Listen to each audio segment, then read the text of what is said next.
اماراتو نه ورو پوښتنه کړې وې موږ اطاق کې ملګري یو ډریوران دي دا چې څومره پیسې وګټي اخر به ته نه ځي بس یعنې د په برکت نه وي. بل ورور شیخ صاحب له عراق نه پوښتنه رالېږلې ده دا وایي چې موږ له عراق نه افغانستان ته تیل لیږو. دا ګټه ته حرامه ده، باید هغه معیار تیل ولېږي چې کوم افغانستان ته فایده وي.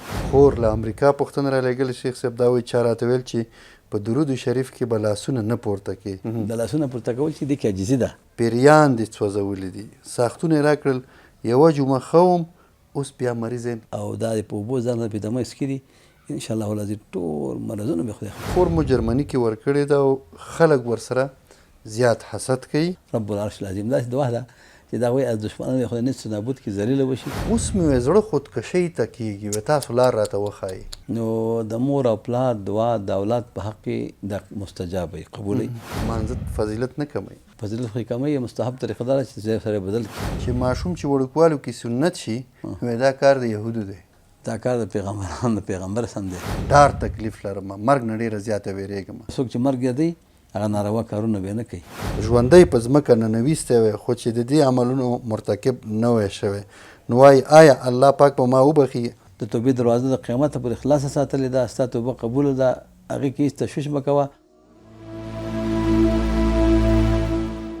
بسم الله الرحمن الرحیم. درنو لیدونکو السلام علیکم ورحمت الله وبرکاتو. په دې هیله چې بیا هم تاسې روغ جوړ خوشحاله او د خپلې خپرونې سره اوسئ.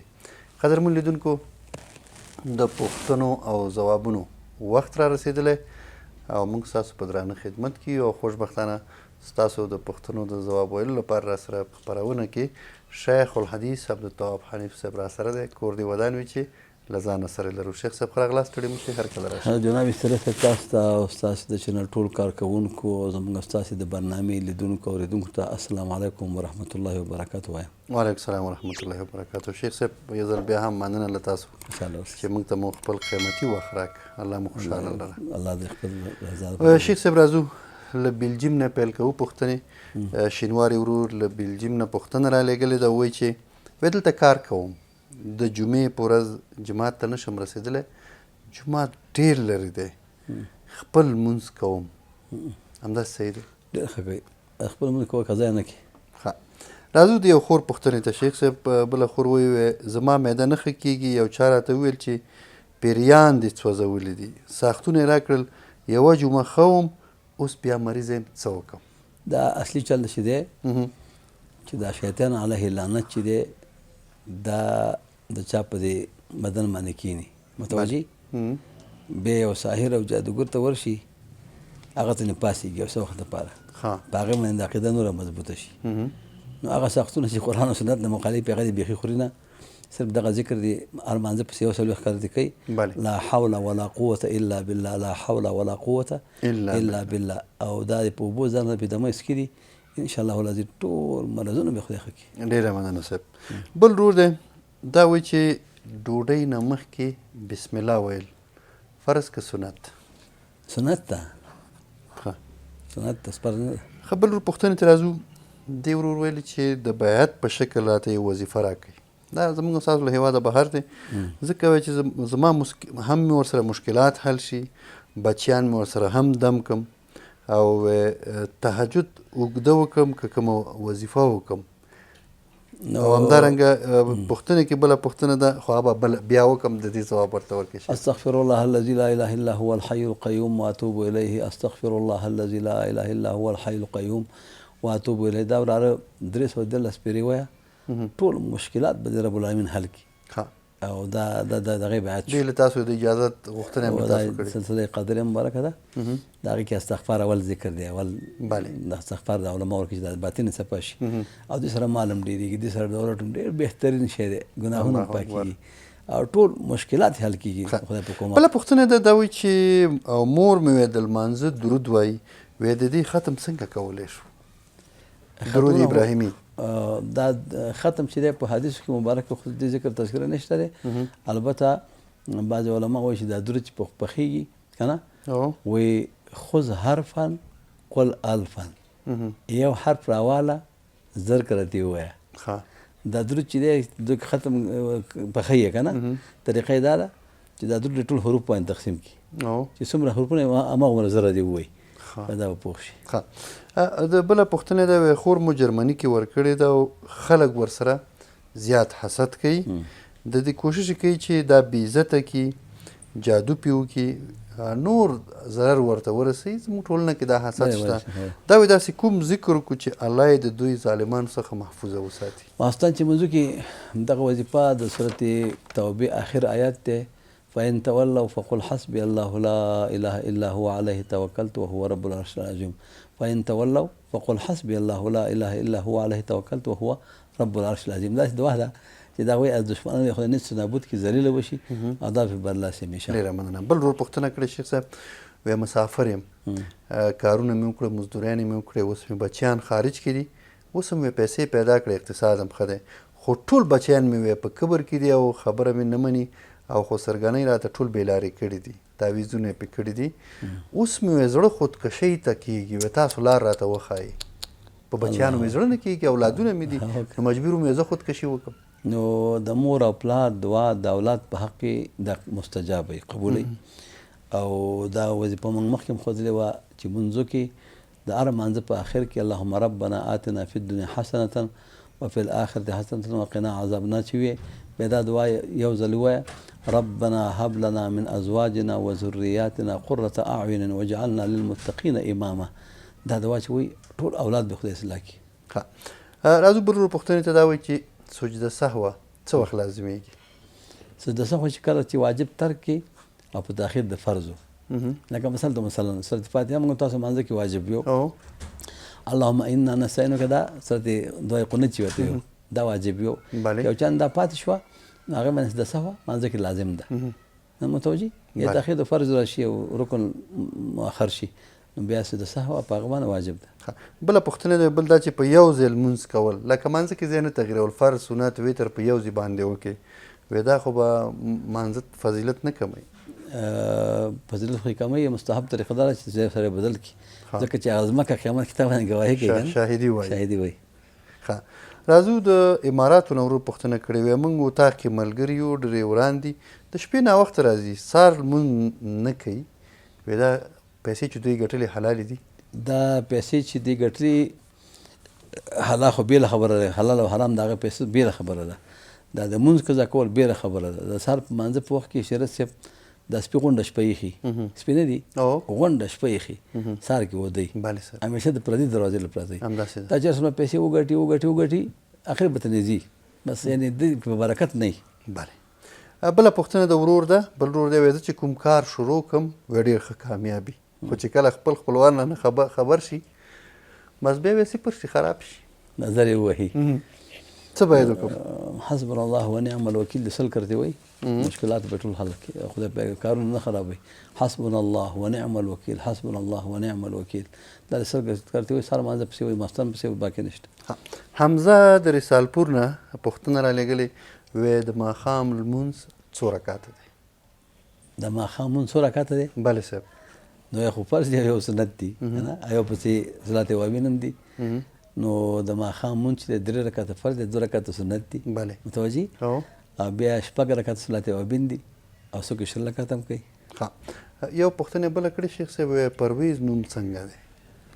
پرویز نومونه که خو چې دی دا اسم چې دی مسما کې اثر لري نو پرویز نوم خو داسې نوم نه دی چې کنې د غیر الله ته نسبت کېږي هېڅ باقي نشته.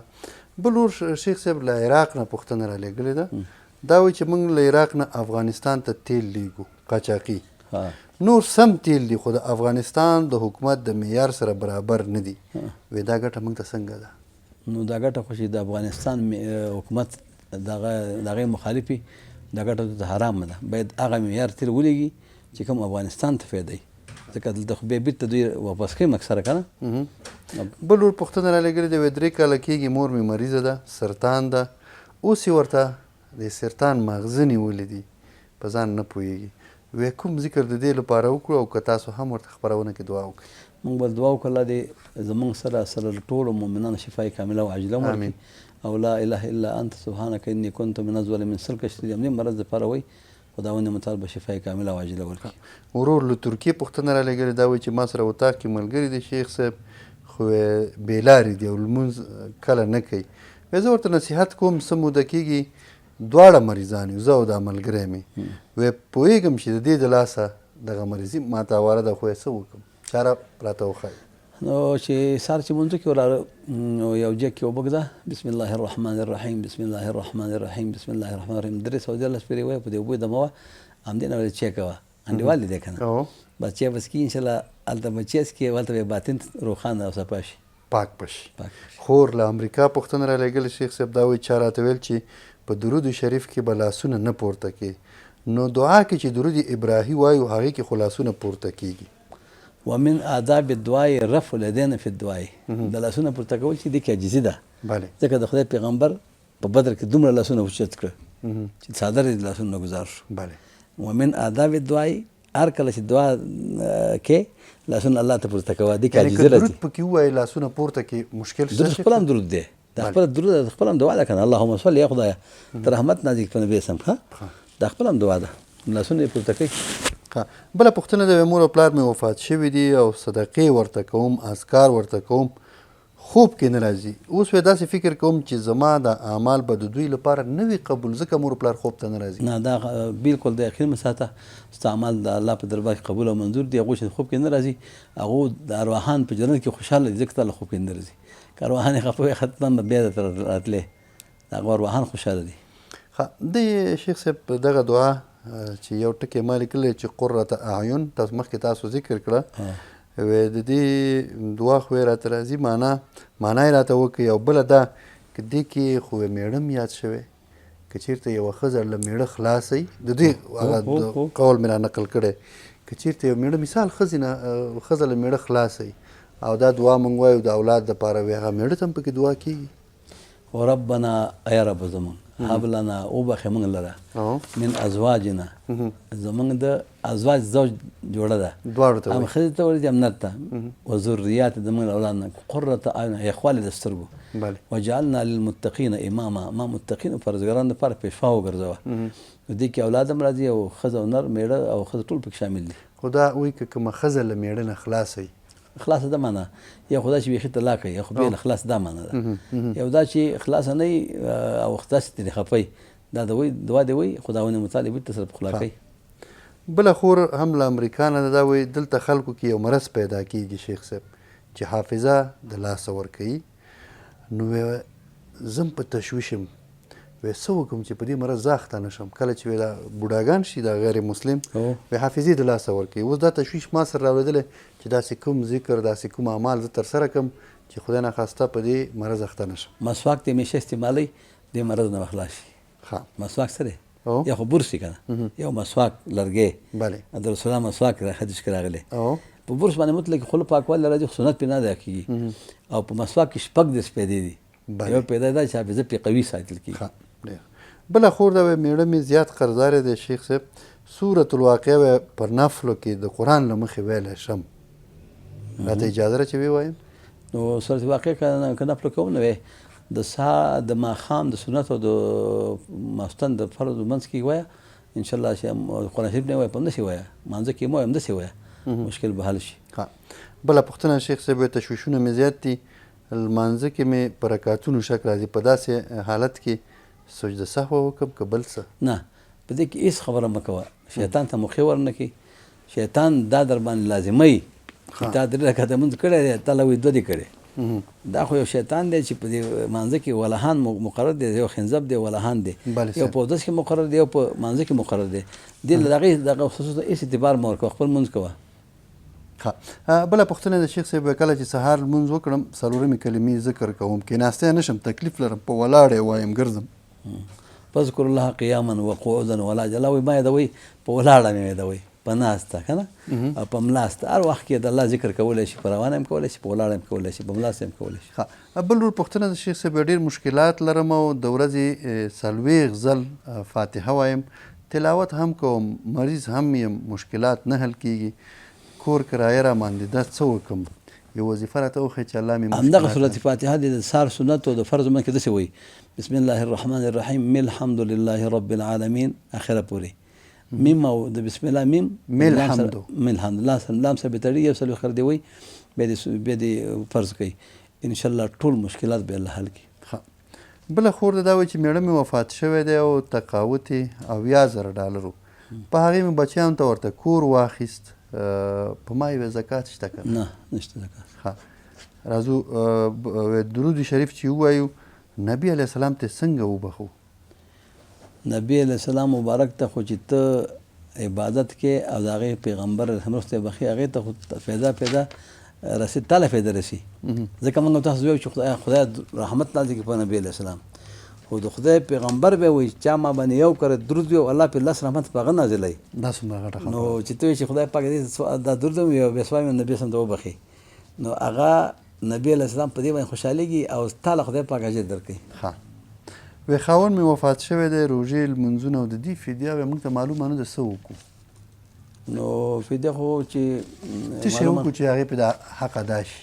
نو د هغې حق په فدیه ادا کېږي، ځکه لمونځ چې قضا شوی روژه قضا وخت فدیه ده که نه واجب ده متوجې د خپل ذهن او فکر مطابق دی هغه وسنجئ چې یاره دومره لمونځونه مې ترې قضا شوي هماغه فدیه دې ورکړي الله به یې غاړه خلاص کړي.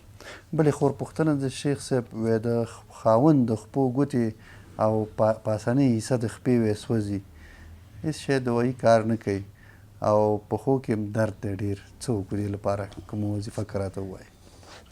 بسم الله الرحمن الرحیم. توکلت علی الحی الذی لا یموت الحمد لله الذی لم یتخذ ولدا. توکلت علی الحی الذی لا یموت الحمد لله الذی لم یتخذ ولدا. دا سل گشته وي ان شاء الله که هغې په خپله وایي که دوی ورته وایي په دمه یې خداوند متعال به شفای کامله او عاجله ورکړي. بله پوښتنه ده زما مشره خور ده حمله پرې راغلې وه، اوس یې پښې او لاسونه کاږه شول، دعایي مو کړه خو دی وایي چې وجود مې داسې ګنډلی دی. دا د معوذتین وایي، دا د قل یا الکافرون یو، قل هو الله احد دوه، قل اعوذ برب الفلق درې، قل اعوذ برب الناس څلور. دا څلور چې یوه تسبه باندې واړې دا یو ګش شو، یو سل یې وکړ دی وایي او په خپل ځان یې چوپ کوي او بده پې دمه یې دسکي.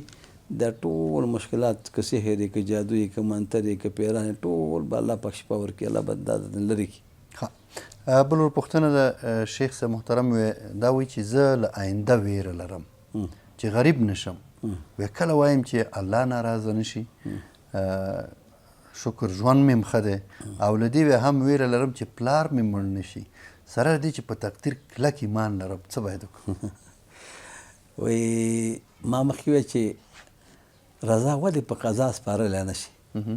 رضا ولې په قضا سپارلی نه شي؟ اسان کار دی که په ځان باندې ګران ولې چې شی تقدیر کې درځي هغه به دررسي، هغې نه هېڅ چرت مه خرابوه چې څه کېږي ذلت او عزت چا په لاس کې تعز من تشاء وتذل من تشاء بيدک الخير انک علی کل شیء قدیر. ټول الله ته وسپاره، آینده مخکې سوچونه مه کوه، راتلونکي کارونه ټول کارساز حقیقي لسپاره. بله ګل محمد له ایران نه اړیکه پوښتنه رالیږله شیخ صاحب دا وایي چې لمونځ کوم له سترګې مې اوښکې شروع شي، دا به کوم حالت دی؟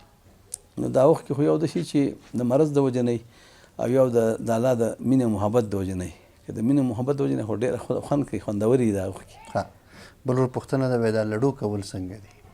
لډو کول خو یو عادت دی، امام شافعي صاحب اګر جواز ورکړی دی او زموږ اساسي مذهب کې جواز نه لري. ښه بله پوښتنه ده شیخ صاحب د دې ورور ویل لوی ارمان لرم کوم عمل وکړم چې پوره شي؟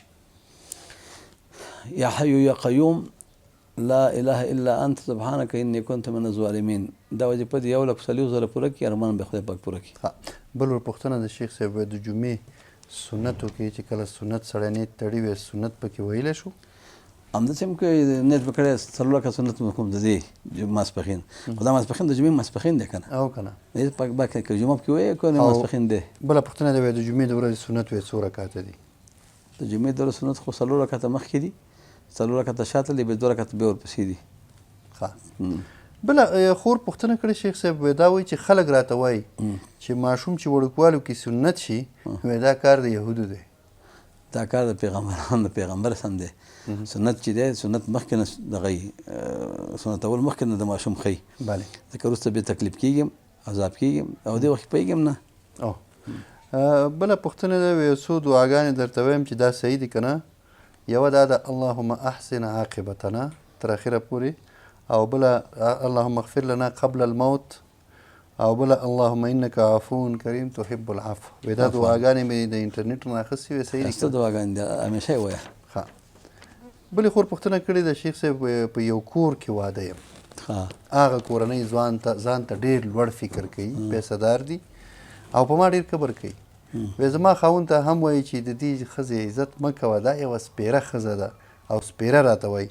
ویره داسې خلکو په وړاندې زه څه وکړم، کوم ذکر کومه دعا چې ماته نظر ښه شي او دغه سپېرې ویل له یاده ووځي. 2 رکعته نفل لمونځ کوه، الله نه دعا غواړه، الله لجزي کوه، ټول به الله جل کي. من تواضع لله رفعه الله. څوک چې ما څوک عجزي کوي الله وایي زه به هغه پورته کوم، او څوک چې تکبر کوي وضعه الله به ذلیله کوم الله وایي. بلې خور پوښتنه شیخ صاحب، موږ انګلستان کې ژوند کوو، دلته وایي زموږ ماشومان دي د دې ملک پاسپورټ لري او باید موږ یې هم واخلو دا پاسپورټ که نه. وایي د دې په اخیستلو کې خو به څه خبره نه وي، ځکه هلته زموږ ژوند دی. بعضې خلک وایي چې دا پاسپورټ ما اخلي ناروا دی. دا خو د هغې نه په خیر ژوند نشي تېرولی. نه که نه بې پاسپورټه خو نه کېږي. څه باید وکړي؟ پاسپورټ دې والي، خپل زړه دې پاک ساتي. دا خو داسې دی ابوجهل به کعبه کې دننه ناست و، مشرک و، کعبه کې به دننه ناست و، صهیب صاحب روم کې و خو مؤمن و، هېڅ خبره نه وه. بله پوښتنه د شیخ صاحب دوی موږ لیور ته وویل، عجیبه ده شیخ صاحب، موږ لیور ته وویل چې موږ ته کور جوړ کړه دلته افغانستان کې او ته به پکې اوسېږي. اوس مې لور هم کرایه کور کې تنګه شوې ده او هغه وایي چې زه پکې اوسېږم ځکه د پلار او مور کور مې دی. د لیور سره موږ وعده کړې وه چې کور ته جوړ کړه ته به پکې اوسېږي. دلته لور وایي چې زما حق دی تاسو سره، زه پکې اوسېږم. وایي اوس چاته دا کور ورکړو؟ نو بیا دې دا لیور چې دی دا لور دې بیا لیور له پیسې ورکړي، ځکه هغه پیسې لګولي. پیسې خو د دوی لګېدلې دي، فقط دوی هوټل ته یې جوړ کړه، نظارت پرې اوسېږه پکې ته، بیا به پکې اوسېږي. بس دلته اوس لور را پاڅېدلې ده چې دا خو زما د مور پلار کور دی، زه پکې اوسېږم. نو حق د لور دی ځکه میراث کې شریکه ده که نه، د لور حق دی. بله پوښتنه شیخ صاحب، زه چې کله لمونځ کوم لمسیان مې د سجدې ځای ته راځي کښېني، ماشومان دي که نه، وایي زه چې سجدې ته ورسېږم نو په لاس یې لرې کوم، په دې خو به زما لمونځ نه خرابېږي. نه مشکل دې کې هېڅ مشکل نشته. بلې خور د سوات مینګورې نه پوښتنه رالېږلې شیخ صاحب، دا وایي چې 1 توله طلا لرم او 2 تولې سپین زر لرم، نقد روپۍ نه لرم او کور هم نه لرم، په موږ زکات کېږي که نه؟ نه تاسو باندې زکات دې پیسو کې نشته. بلې خور پوښتنه د شیخ صاحب، زما 4 لورګانې دي، د الله راضي یم. اوس ډاکټران راته وایي چې ته د یو بچي نور چانس لري، نور اولاد نشي راوړی، حتمن اپریشن به کوي. وایي داسې کومه دعا ووایم چې الله زوی راکړي؟ رب لا تذرني فردا وانت خير الوارثين، رب لا تذرني فردا وانت خير الوارثين. دا دعا دی وایي ان شاء الله خدای پاک باندې صالح اولاد ورکړي. راځو د بلې خور پوښتنې د شیخ صاحب. وایي زما زوی د موټرو کاروبار کوي، موټر یې اخلي خرڅوي یې، خو یې ډېرې په ځنډ خرڅېږي، زر نه خرڅېږي. که کومه دعا یې چې زه یې ووایم او الله پکې برکت واچوي او زر خرڅ شي او الله ورته ښه ګټه ورکړي. یو خو دې مونږ نه قضا کوي، اکثره خلک مونږ قضا کوي، تجارت کې ورته نقصان رسېږي. بله صاحب. بل دا دعا وایي حسبي الله لا اله الا هو عليه توکلت وهو رب العرش العظیم. وکړتې سهار وایي وکړتې ماښام انشاءالله مشکلات به خدای حل کړي. بل ورور له ایرانه پوښتنه رالېږلې، دا وایي چې دلته کار کوو، یو نفر راته وایي 100 میلیونه راکه، د میاشتې به 15 میلیونه ګټه درکوم. وایي دا جواز لري که سود دی؟ 100 میلیونه راکه او د میاشتې به زه 15 میلیونه ګټه درکوم. هغه پیسې به ما سې پرتي او دا خو سود دی. نو کل قرض جر نفع فهو ربا، هر قرض چې ځان ته نفع راکش کوي هغه سود دی. بله پوښتنه دی، کله چې پیسې ګټم ځان سره جمع کوم، مثال سړی چې مزدوري کوي که نه، یا 50,000 شي، 80,000 شي، 1 لک شي، بیا په دې خو به او کور او ژوند مې کمزوری دی، خپل کور هم نه لرم، په دې زکات لازمي دې باندې چې دا خو د تجارت پیسې نه دي چې ستا خپل کور نه وي، خپل اسباب نه وي، خپل سامان نه وي، تا باندې زکات هغې پورې نشته.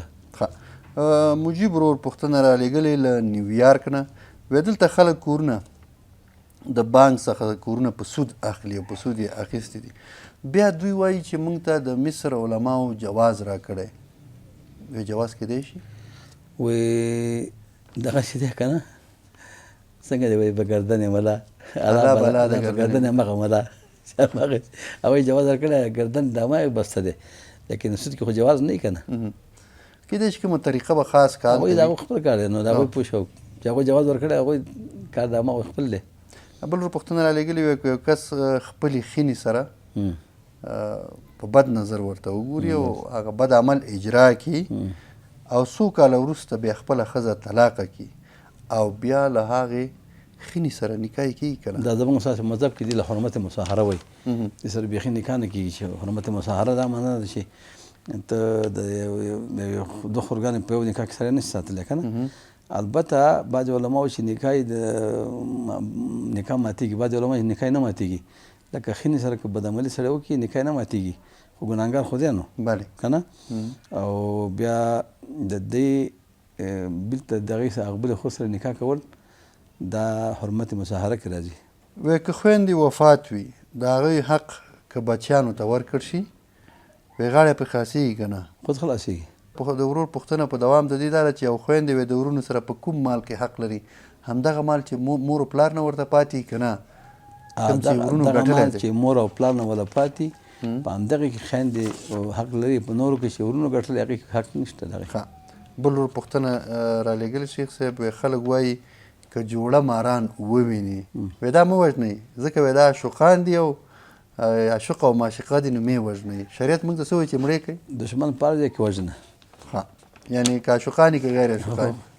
ورور له المان څخه پوښتنه رالیږلې وایي دلته خلک حکومت ته وایي چې موږ کار نه کوو یا کار نه شو کولی، بیا حکومت ورته مصرف ورکوي، خوراک څښاک کور کرایه، بیا دوی بیا په پټه کار کوي او حکومت ته مالیه هم نه ورکوي. دغه کار وایي جواز لري؟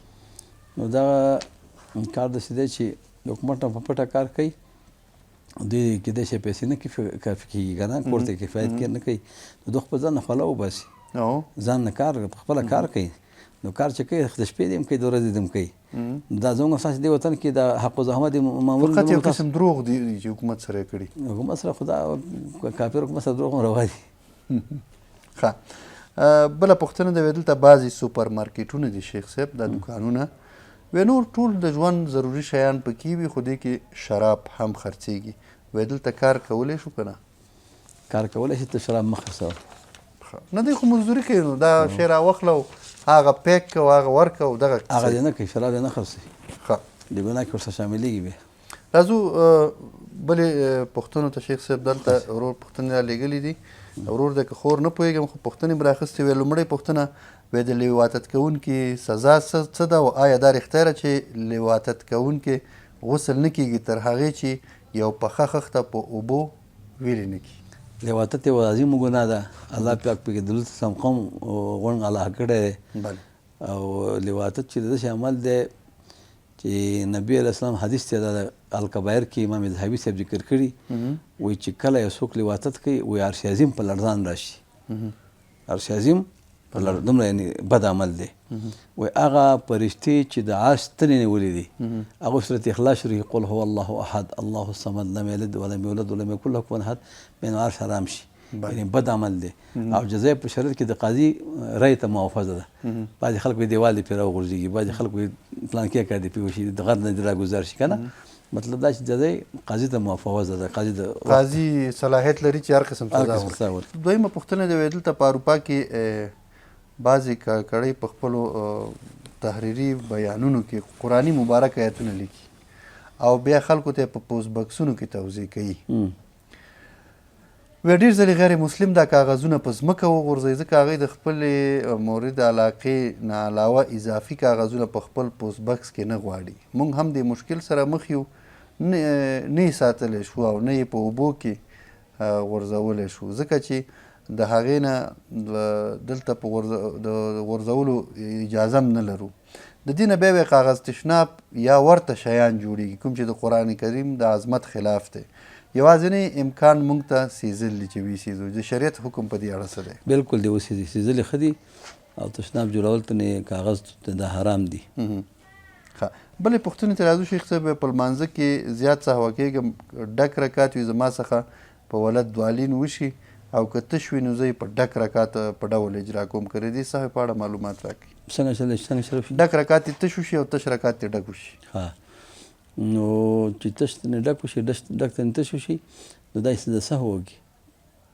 لکه دا مثل د ماښام مونځ دی که نه، 3 رکاته دی، نو د نه 2 رکاته یې ډک کول، یو ته نه تش وشو، بل دې ډک وکړي که نه، نو داسې د سهو دې وکړي.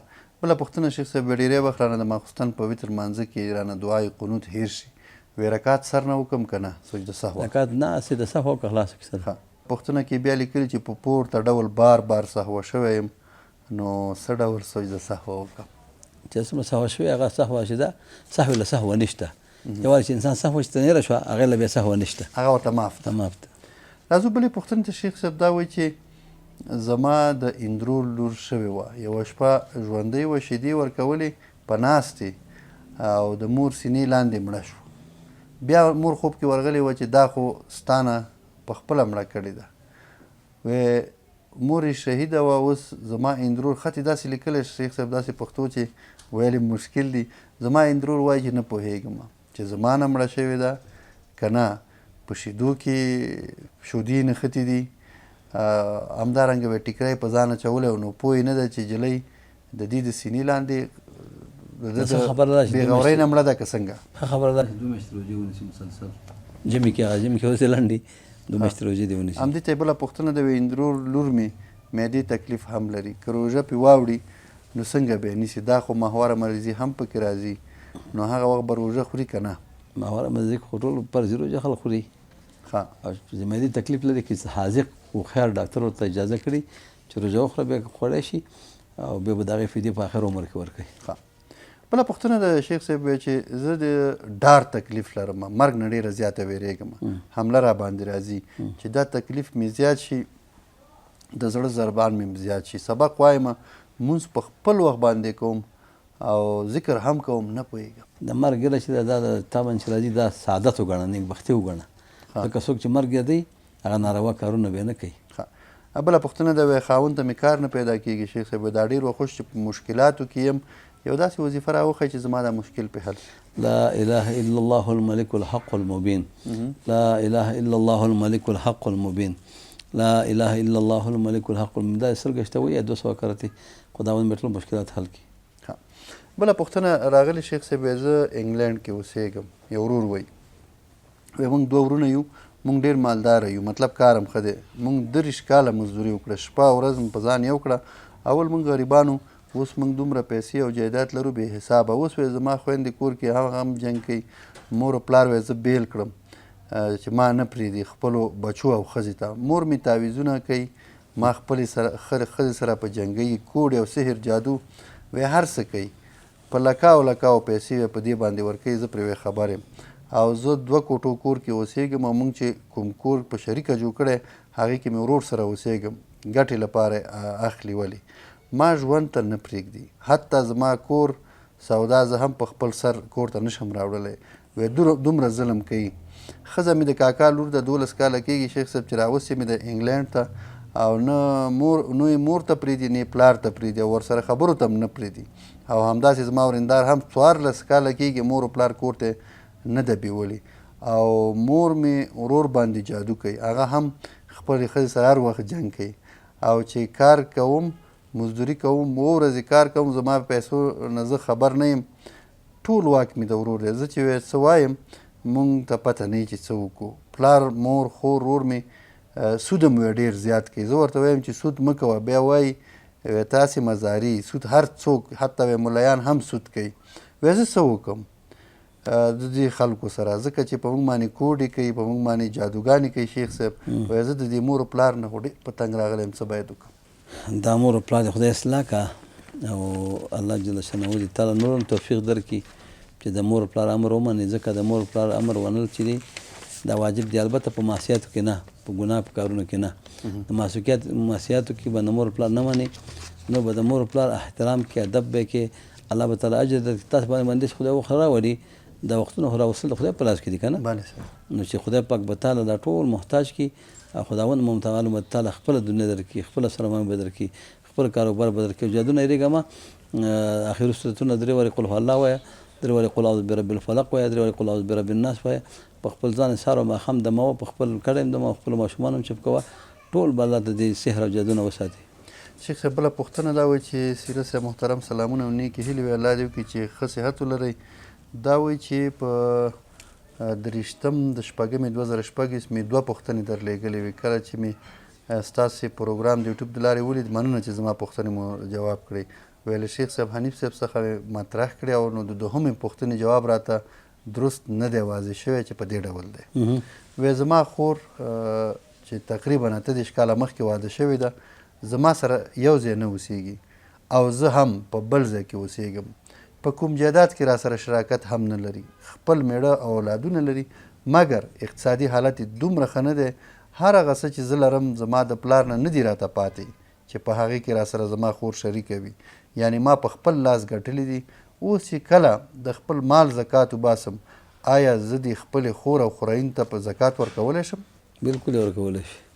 زکات ورکولی شي. دې کې د پلار مال کې شریکت ورسره نه وي، خپله ګټلي، مشکل نشته دی.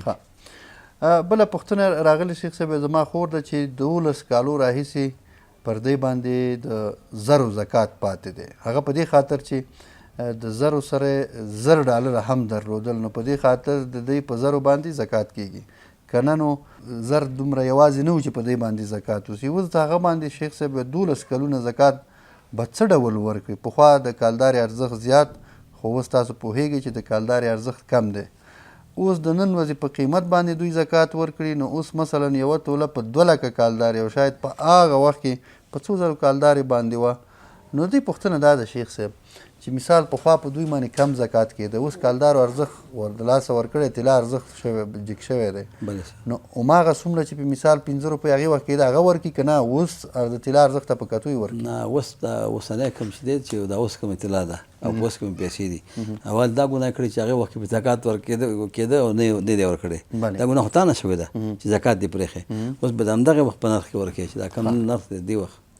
بله پوښتنه دا پوښتنه دا ده چې موږ په اروپا کې اوسېږو او موږ ته د خرچې روپۍ راکوي او دغه روپۍ و ما ته خوند نه راکوي چې په خرچه کې مصرف کړم، او زه د هر کار د کولو هم نه یم. څو په کور کې داسې نفر شته چې هغې مزدوري کوي، که زه خپلې روپۍ د هغې سره بدلې کړم او بیا په خپل په خرچه کې هغه روپۍ استعمال کړم، ورسره بدلې کړم، وایي زما روپۍ صفا کېږي که نه؟ یو مسله ده جناب سیرت صاحب زموږ خاص فقهاو لیکلې ده، وایي په تبدل د ید سره د لاس سره تبدل د ذات راځي. بله، لکه حضرت بریره رضی الله تعالی عنه د پیغمبر صلی الله علیه وسلم وینځه وه، هغې له چا حلوا راوړه، د خدای پیغمبر ورته ویل ما له دې حلوا کې مال هم برخه راکړه، ویل دا خو صدقه ده که نه، صدقه ده تاسو باندې صدقه ساداتو باندې نه ده، ارامه ده. هغې ویل وی لکې صدقتون ولنا هدیتون، تا لپاره به صدقه شي، موږ لپاره به هدیه شي. نو دا پروا نه کړه چې تبدل لاس راشي، مشکل نشته، کولی شي. بله پوښتنه شیخ صاحب، پوښتنه لرم کله چې اول ماشوم مې شو نو نوم مې پرې محمد کېښوده، چې پیدا شو لور مې پیدا شوه، دوم ماشوم باندې مې هم نوم محمد کېښوده په خېټه کې اول میاشت کې، بیا هم لور مې پیدا شوه. اوس مې 2 لورګانې دي، د الله نه وی شکر باسم، لور وی غټ نعمت دی، خو پوښتنه مې دا ده چې چا چې د محمد نوم پې ایښی هلک پیدا کېږي، نو دا زما ولې لور پیدا کېږي؟ دې کې به تا د خدای پاک پیدا درکړي، د الله په تقدیر راضي اوسېږه. لیس ذکر کالانثی، بله، هغه د مریم واقعې رضی الله عنها په واقع کې راځي چې هر نارینه لیس ذکر کالانثی، نر په شان د ښځې نه وي. څه مطلب دا چې ډېرې ښځې د نرانو نه بهتره وي، کېدای شي دا ستا لورګانې خدای پاک داسې کړي چې د هغه د ستاسو اولاد نه نارینه اولاد نه ستا خدمت هم ډېر وکړي، تا ته د خدای فایده هم ډېره ورسوي. ښه شیخ صاحب، راځو بله پوښتنه ده، اوس وخت کې ښځې او نجونې سټایل لپاره ویښتانو ته ژیړ او هم داسې نور رنګونه ورکوي، په اسلام کې دا روا دي که ناروا؟ رنګ ورکول خو شرعاً په دې نه چې رنګ چې دی بیا هغه اوبه دغه لاندې ویښتانو ته نه ځي که نه. البته ښځې کولی شي چې رنګ استعمال کړي، ځکه د رنګ استعمالول پکې دي دا یو جناب سره صاحب یو عطر دی، هر هغه شی چې رنګ لري بوی نه لري، بله، رنګ لري بوی لري، هغه د ښځو دپاره دی. هر هغه شی چې بوی لري رنګ لري هغه د سړو دپاره دی، لکه عطر ښځه نه شي استعمالولی، نور دغه میک اپ کولی شي، پروا نه کوي. بله پوښتنه ده، زما زړه ډېر تنګېږي او غوسه هم ډېره زیاته راځي، په وړه خبره خفه کېږم، په ما جادو هم کېږي، اوس هم نه پوهېږم چې په ما جادو که نه. ډېره هڅه کوم چې د مور په مخ کې چغه یا غوسه نشم، نو ځان نشم کنټرولولی شیخ صاحب. بیا وروسته ډېره زیاته پښیمانه یم چې کاش د مور په مخ کې مې داسې نه وی کړی، خو زه هغه وخت بیخي پر ځان نه پوهېږم. کله سرخوږ هم ډېر لرم، هغه علامات هم که راته وښایې چې په چا جادو شوي، دا په ما به جادو وي که نه؟ دا به چې ستا تشویش ته سوچ او فکر مه کوه، صرف معوذتين قل هو الله احد قل اعوذ برب الفلق قل اعوذ برب الناس سارو ما خام وای درې کرتی او په ځان دمه وا او چې غوسه در درود پر رسول الله باندې سل کرتی وای غوسه به ختم شي. بله پوښتنه راغلی شیخ صاحب څنګه وکړو چې یو څه ښه زده کړو یعنی قرآن کریم ترجمه غواړم چې وکم او اوس هم وی لګیم پکې الحمدلله قرآن ژر د یاده وځي او کله چې درس ته کښېنم نو شیطان ډېرې وسوسې راچوي درس رانه پاتې شي او بل کار راته پیدا کړي. نبی علیه السلام وایي څوک چې قرآن شریف وایي او هغه پکې روان وي هغې دپاره الله یو اجر ورکوي. بله او که څوک پکې بند کېږي که نه یو اجر د ویلو دی او بل د تکلیف تېرولو دی الله دوه اجرونه درکوي پرې نه دی. بله پوښتنه شیخ صاحب په اوس وخت کې په ودونو کې ډیک ټیپ او دا خلک راوړي او سندرې پکې چالانوي خلک ورته ناسي بد حال یې جوړ کړی دغه کار وی حرام دی همداسې د دغې په اړه یو خپرونې له موږ نه غوښتنه کړې شیخ صاحب چې جوړه کړي چې جاهلیت ډېر عام شوی دی او څوک یې ګناه هم نه شمېري وی څنګه کولی چې موږ الله سره زموږ مینه ډېره شي او نږدې شو الله ته. د الله طاعت د الله عبادت سره چې کوي د الله سره مینه او محبت پیدا کېږي. ناروا کارونه دغه ډیک میک چې د خلکو په ودونو کې دغه کوي او دغه حرام دي حرامو ته حلال ویل دا کفر ته انسان په دې باندې خیږي. نبی علیه السلام فرمایي وایي ملاهي دا ساز او سرود اورېدل دا وایي حرام دي که نه او دلته کېناستل ولا فسق دی او په دې باندې خوند اخیستل دا کفر ته رسي انسان. شیخ صاحب بله پوښتنه راغلې دا وایي چې د عقیدې کتاب په اړه معلومات راکړئ چې یو ښه کتاب یې نوم یې راته راولېږئ. عقیده نو عقیده که علم لري خو عقیده د امام طحاوي صاحب وایي خلاص عقیدة الطحاوي. بله پوښتنه لیکلې وې ما یو ملګری دی شیخ صاحب عمر یې 20 کالونه هم واوښته خو تر اوسه نامزاد شوی نه دی بخت د خلاصېدو لپاره کومه وظیفه راته وښیي چې الله پاک یې بخت خلاص. ربي اني لما انزلت الي من خير فقير ربي اني لما انزلت الي من خير فقير دا د 1500 کرته وي اول او اخر ته درود شریف سلسله پیری وي ته چې واده والله ورکړي دا متحر ورته لاړ شي. بله پوښتنه شیخ صاحب که په کور کې قرآن کریمونه ډېر وي خو بیا هم څوک په تلیفون کې یعنی په کوم اپلیکیشن کې د قرآن کریم تلاوت کړي نو آیا د دغه کس د تلاوت ثواب خو به نه کمیږي؟ نه تلاوت ثواب نه کمیږي. بله پوښتنه شیخ صاحب اول تجارت کوم خو زه مختلف اذکار کوم اکثره هر یو تعداد سلسله وي نو بعضې ملا صاحبان وایي چې دا مه کوه چې د دې په وجه جنات تا ته ضرر رسوي او کار دې هم خرابېږي آیا دا حقیقت دی؟ هېڅ حقیقت نه دی. شیخ صاحب بله پوښتنه راغلې ده وی کله کله را څخه بدنظري وشي په موبایل کې څو ځله مې سخت قصد وکړه چې د دې د پرېښودو خو بیا را څخه تکرار شي خو له دې بدنظرۍ وروسته سمدستي اودس وکړم توبه وکړم او رب جل جلاله ته زارۍ وکړم آیا په دې سره خالق راته دا جرم معاف کوي؟ ټول معاف کېږي دا د الله وعده ده. درېیمه پوښتنه دا شیخ صاحب داسې سوچ او فکر را سره پیدا شوی ده چې دا کار دې نه جوړېږي دا زما د ګناه وجه ده خو له هرې ګناه وروسته استغفار په اخلاص وایم. بعضې ملایان وایي چې داسې فکر مه کوه چې دا مشکلات زما د ګناه په وجه دي دا خبره وی څنګه ده؟ نو مشکلات خو پیدا کېږي د ګناه نه د ګناه د وجې نه د انسان رزق تنګېږي مشکلات ولې پیدا کېږي خو چې استغفار وی بېرته ګناه الله پاک معاف کوي. بله پوښتنه راغلې شیخ صاحب دا وایي چې د جمعې مبارکې اول 4 سنت تر هغه اول اذان وروسته کول کېږي که نه وخت خو داخل نه وي د ماسپښین؟ وخت داخلي چې اول اذان کېږي وخت داخلي پس هغې نه خلک اذان کوي او که چېرته وخت داخل نه وي اذان بیا دوباره د امام صاحب په منځه باید وشي. بله بله پوښتنه راغلې شیخ صاحب د قرض د ادا کولو لپاره چې کومې نبوي دعاوې دي هغه به یې راته کومې دي چې له قرض او بېکارۍ نه خلاص شم وی کله ناکله اخر ناهیلی شم او د الله جل جلاله نه وی ناهیلی شم داسې لار راته وښایي چې هم مې قرض خلاص شي هم مې ناهیلي ختمه شي. دغه دعا د اوې پیرې وایي بسم الله الرحمن الرحیم اللهم اکفني بحلالك عن حرامك واغنني بفضلك عمن سواك اللهم اكفني بحلالك عن حرامك واغنني بفضلك عمن سواك اللهم اكفني بحلالك عن حرامك واغنني بفضلك عمن سواك. ارتلی سے مبارک وي که چا باندې دومره قرض لکه د احد د غر په اندازه هم الله به اخلاص کړي. بله پوښتنه شیخ صاحب راغلې وه په اذکارو کې له شیخ یا د خپل مرشد نه څخه اجازت اخیستل څنګه دی؟ دغه اجازت په ذکر څه اثر لري او بې اجازې ذکرونه کول انسان ته ګټه لري که نه؟ ذکر خو د الله ذکر دی هر وخت ګټه لري فایده لري ثواب لري اجر لري اجازه چې هغه کې او برکت وي. مثلا سیرت صاحب اوس الحمدلله شریف یم او مار لړم د مومه کنه او لاس کې نه مانه چی ته غون کنه شی پوهه تا چی او تاسو اجازه نشته کنه او دا پیغمبر د خدای چې الله وی قل وایا دا اجازه ده کنه. بل ور پښتنه را لګل شیخ صاحب د سعودي عربستان دا وی چې په عربستان کې د جمعې د لمانځه لپاره 2 اذان کیږي. اول اذان تر وخت داخلېدو 1 ساعت مخکې کیږي، نو د جمعې اول 4 سنت تر دغه اول اذان وروسته کیږي کنه. حال دا چې دویم اذان وشي سمدستي خطبه شروع کوي. نو ته د وخت سنت کوه د وخت سنت کوه چې هغه وخت داخلي د وخت داخلي نه مخکې سنت مه کوه او که د زوال په وخت کې وکړو بیا خو هغې وخت کې مونځ مکروه دی داسې وخت کې کوه چې هغه زوال شوی.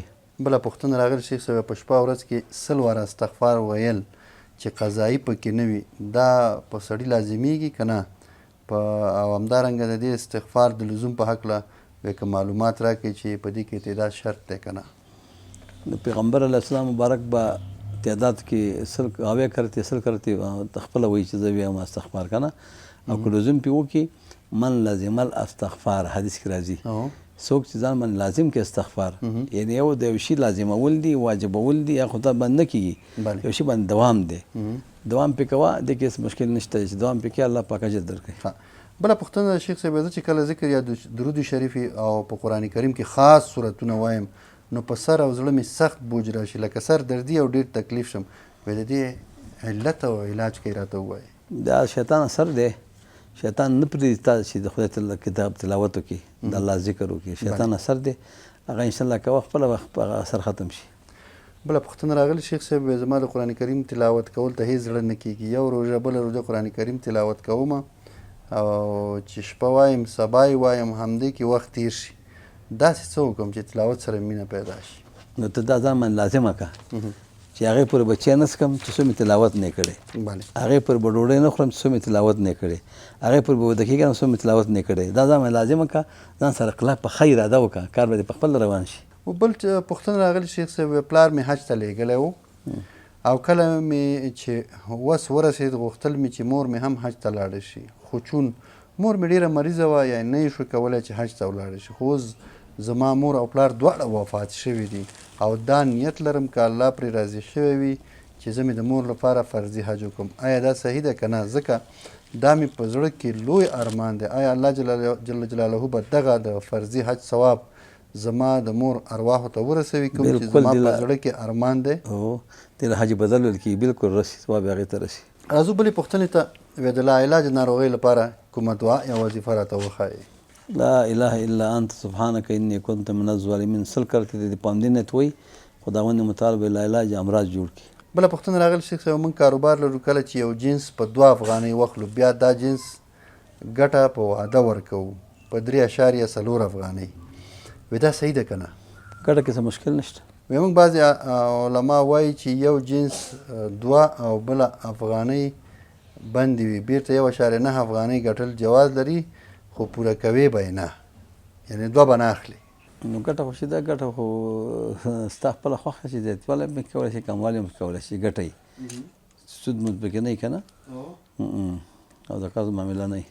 شیخ صاحب یو بل ورور پوښتنه کړې له امریکا څخه دا وایي چې دلته په امریکا کې یو کارت فوډ سټمپ په نوم دی چې ډېرو مسافرو ته یې ورکوي په دې کارت کې پیسې شته خو صرف د خوراک دپاره دی صرف کولی شي چې خوراک مواد واخلي وی آیا دا خو به حرام نه وي موږ ته؟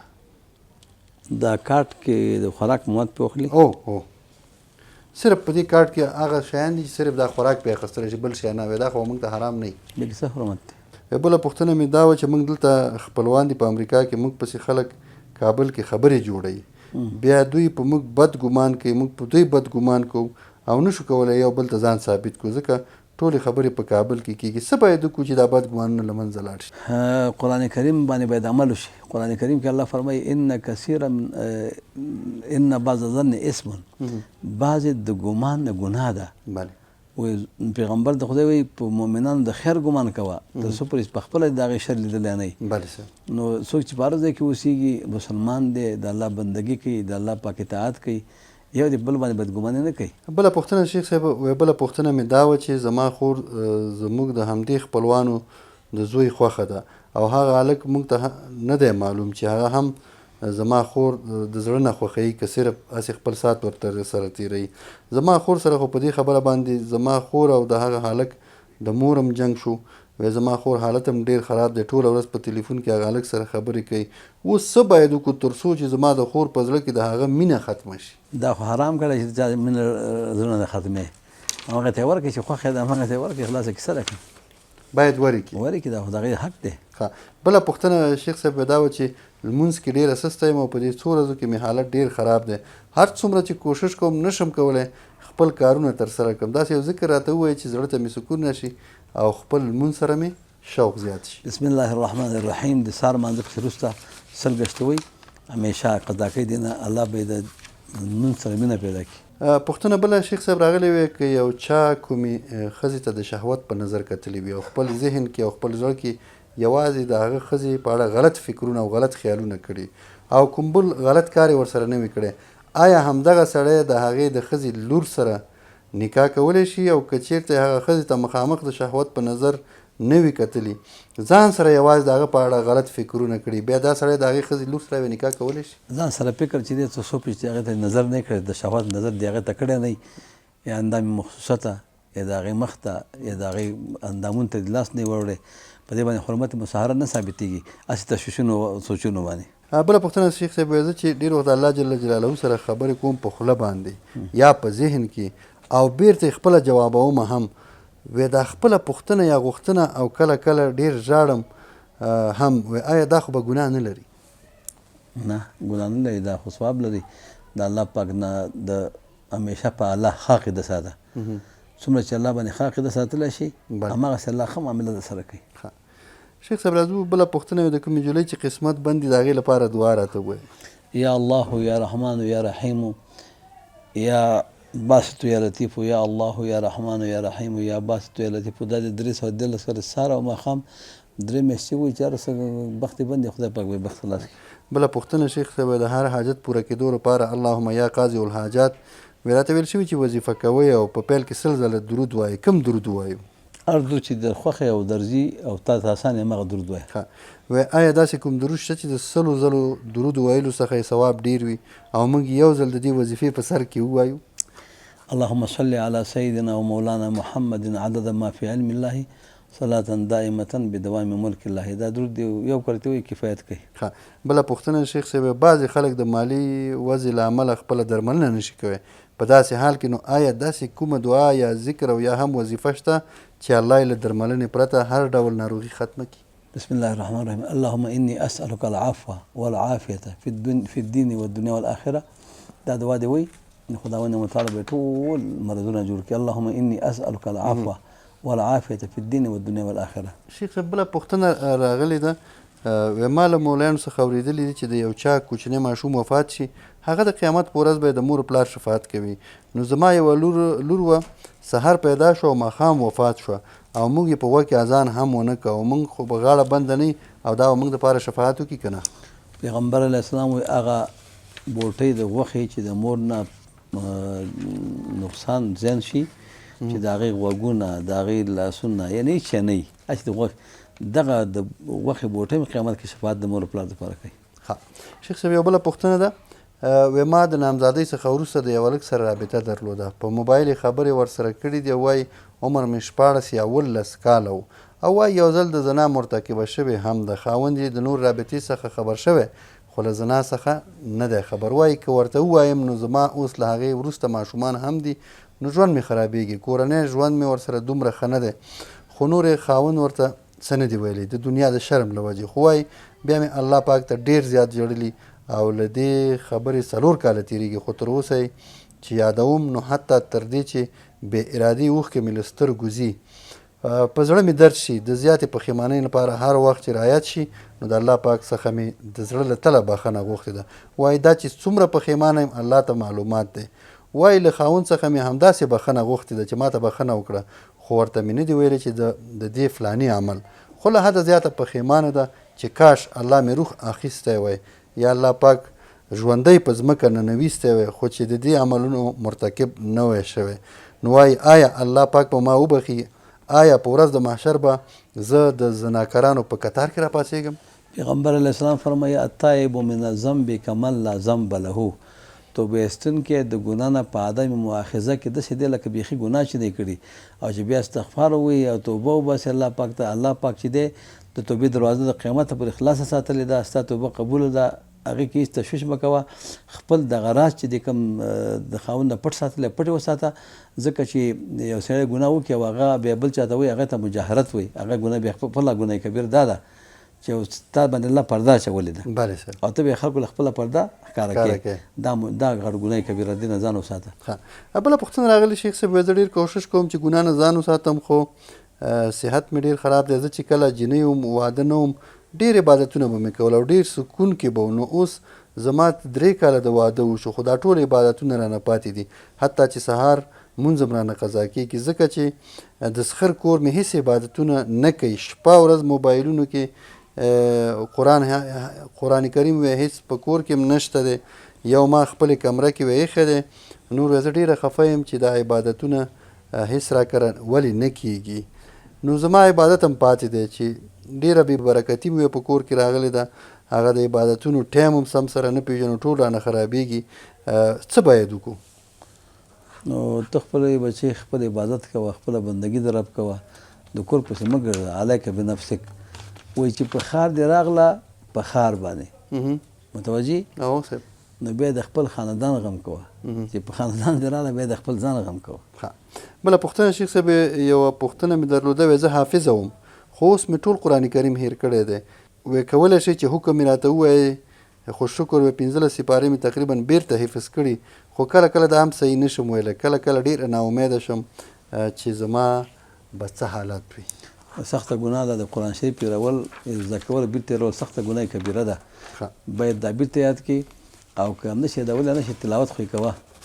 اخري 2 پوښتنې پاتې شیخ صاحب، وایي چې څنګه نن ډېرې پوښتنې دي.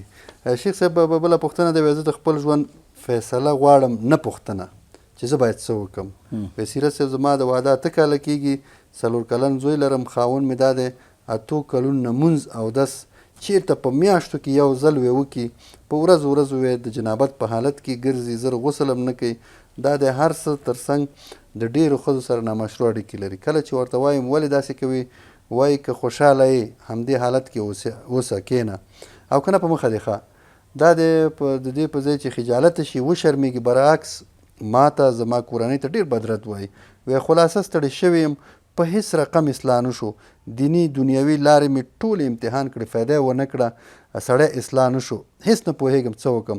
که طلاق اخلم او ځم، بیا به خلک وایي چې خارج کې ښځې بدې دي، خو زه بده نه یم، ما تفسیر ترجمه کړې، د الله د لارې نه خبره یم، الحمدلله خپل 15 وخته لمونځ کوم، تلاوت، تسبیحات. وی عمر مې هم ډېر نه دی، 25 کلنه یم، د داسې میړه سره څه وکړم؟ نو په تکلیفونو صبر کوه، ان الله مع الصابرین. خداوند سره د صبر کوونکو دی. په خپل تکلیفونو که صبر وکړي، الله به اجر ورکړي، او ګناه خو د هغې خپله ځان ته ګناه ده، د هغې باندې ته ماخوذه نه یي. بله په لنډه پوښتنه شیخ صاحب، د نبي اسلام محبت او د الله محبت څنګه ډېرېږي؟ قرآن شریف کې الله فرمایي، بسم الله الرحمن الرحیم، نبی علیه السلام ته الله فرمایي قل ان کنتم تحبون الله فاتبعوني یحببکم الله ویغفر لکم ذنوبکم والله غفور رحیم. خداوند متعال فرمایي که غواړئ چې الله سره محبت پیدا کړئ، الله سره مینه پیدا کړئ، که نه، د هغه د حبیب تابعداري کوئ، د هغې د سنت تابعداري کوئ، تاسو به الله خپل محبوبین هم جوړ کړي، ګناهونه به معاف کړي، الله بخونکی مهربان دی.